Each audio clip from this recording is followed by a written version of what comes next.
এখন অ্যামাজন জঙ্গলে ঢুকে, তাই তো নাকি? অ্যামাজন জঙ্গলে ঢুকে গেছি, দুদিকে জঙ্গল, ভয়ঙ্কর জঙ্গল। আবার ভয় দেখাচ্ছে বাঘ আসবে নাকি, তাই বলে দিল তো। বলছে খুব সাবধানে যাবে, বাঘ ফাঘ এসে বললে কিছু করার থাকবে না, জঙ্গল ফঙ্গলে ঝাঁপ দিয়ে দেবে বলছে। কি মেন জায়গা কেটে নেবে বলছে, সব কি সব বলে। ভোলা দা তুমি একটু তাকাও এদিকে। এই মনাদা কোথায় গেল? তুমি এদিকে আসো। বন্ধু বয়স্ক লোক, বাঘে খেলে তোমাকে ধরাবো। বন্ধুগণ, এই মনাদা কই? আমাদের কাঠের ব্রিজ, আমাদের এই যেদিকে মনাদা কই? এটা আমাদের বড় কাঠপুল। মনাদা আমাদের পিছনে পড়ে গেছে, ওয়েট করছি মনাদার জন্য। আমাদের সিনিয়র সিটিজেন লোক কই? এই আমাদের কাঠের ব্রিজ, হ্যাঁ বড় কাঠ পড়লে এটা তাড়াতাড়ি আয়। এই যে মনাদা আসছে, সুকুমার আসছে হেঁটে হেঁটে, দেখতে পাচ্ছ জঙ্গলের অবস্থা কি। ঠিক আছে, চারিদিকে জঙ্গল। যদি বাঘ ফাঘ আসে মনাদাকে আগে দেবো, ওর জন্য বয়স্ক লোককে আগে পাঠাচ্ছি। ঠিক আছে, দেখতে এই যে মনাদা যাচ্ছে, আগে যাবে আমাদের, এখন আমরা পরে যাব। হ্যাঁ, বাঘে ধরলে মনাদাকে ধরবে, তারপর যা হয় হবে। বিপদ এড়িয়ে চলুন। হ্যাঁ, খুব বিপদ এখানটায় জঙ্গলের মধ্যে দিয়ে। এই যে একটা কাঠের পোল দেখতে পাচ্ছ, বড় কাঠ পোল এটাকে বললে। তুই ভিডিও করে বেদিয়াপাড়া বড় কাঠ বলে আমরা এখন আছি, ভালো করে দেখুন বন্ধুগণ। তোমরা একটু সামনের দিকে তাকাও। এই ব্রিজটা আমাদের ছোট কাঠপুর ছিল।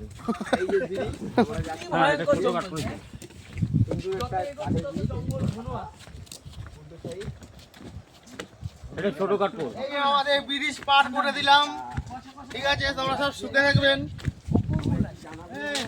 এবার পাকা পোল আসছি, এই চলে পাকা পোল। প্যাসেঞ্জার বলে না আপনাদেরকে রিকশায় চড়েই বলে পাকা পোল, এটাই হচ্ছে পাকা পোল।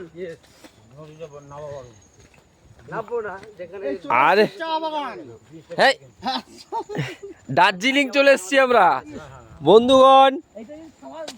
ভোরবেলা আসতে পারতাম না, ব্যাপক লাগতো, রোদ্দুর ছিল না সকালবেলা। বন্ধুগণ, আমরা দার্জিলিং আছি এখন। সুন্দর জায়গা, মানে ধারণা করা যাবে না। এই যে আমরা দুজন, এই আমরা সব অক্সিজেন বেড়ে গেছে, ঠিক আছে। এই যে আমাদের টিম, এই যে ভাই একটা হাত উঁচু করো।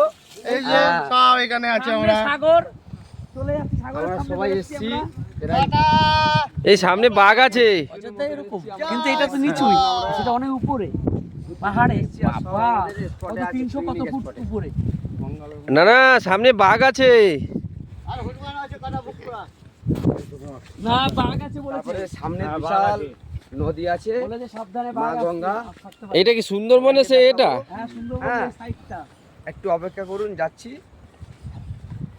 আরে নদী পার হয়ে চলে আসতে বাঘের কি ক্ষমতা, টাইম লাগে নাকি? মানে চারিদিকে জঙ্গল। হ্যাঁ, বাঘ সাঁতার পারে না, মানে বোট থেকে মানুষ ধরে নিয়ে যায় কি করে, শুনিস না? গাছের উপরে বসে থাকে, বুঝেছিস তো? এরকম গাছ নদীর মধ্যে পড়েছে, গাছের উপরে বসে থাকে। যেই দেখে মানুষ এসছে কাছাকাছি, যে সাঁতার কেটে ধরে নিয়ে চলে যায়।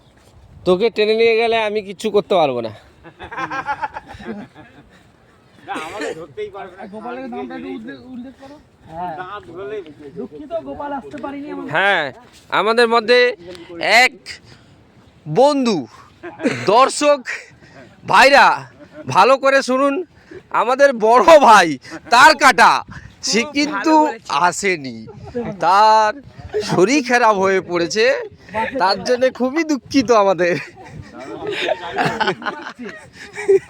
বাসে ঘুমাচ্ছে সে এখন বাসে ঘুমাচ্ছে, কি করা যাবে বন্ধুরা, তার জন্য আমাদের খুব। এই বাবা, এ তো দীঘা, সরি ভুল বলেছি, নদী না, দীঘার মতো পুরো সমুদ্র। বাবা, এ তো দীঘায় চলে এসেছি। নদী বলেছিলাম, মা গঙ্গা, খুব ভুল বলেছি, মানে সমুদ্র আর কি। দেখার মতন দৃশ্য, মানে দীঘার মতো, দারুণ দারুণ, দীঘার মতো দারুণ। পুরো দীঘার মতো না? হ্যাঁ ভাই একটু দৌড়ে আসি চল। হ্যাঁ দৌড়ে আসি, দাঁড়া এখানে ছবি তুলবো সবাই। এই ভোলা দা এখানে দাঁড়া, আমরা ছবি তুলবো সবাই একসাথে। দারুণ দারুণ, কাটো কাট, এবার কাট। বন্ধ করে দিচ্ছি।